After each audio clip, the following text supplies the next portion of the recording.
Magandang araw Pilipinas. Ngayong Huwebes, Disyembre 25, 2025,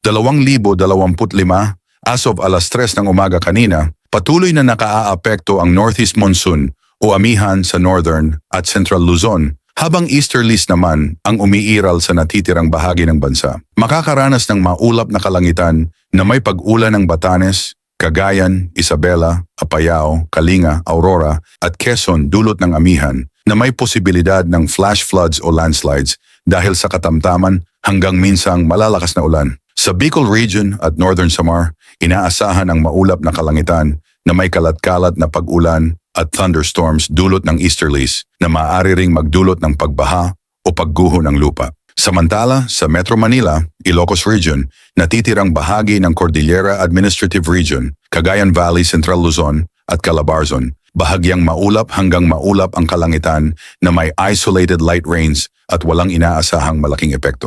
Sa iba pang bahagi ng bansa, posibleng makaranas ng isolated rain showers o thunderstorms at may banta ng flash floods o landslides tuwing may matitinding thunderstorm. Sa kondisyon ng hangin at karagatan, malakas ang hanging amihan sa extreme northern Luzon na may maalon hanggang napakaalon na dagat na umaabot sa 2.8 hanggang 4.0 metro. Katamtaman hanggang malakas naman ang hangin sa natitirang bahagi ng Northern Luzon na may alon na 2.1 hanggang 3.5 metro. Sa iba pang bahagi ng bansa, mahina hanggang katamtaman ang hangin at bahagya hanggang katamtaman ang pag-alon ng dagat na nasa 0.6 hanggang 1.8 metro. Pasuyo ng like at subscribe bilang suporta sa ating channel PWD.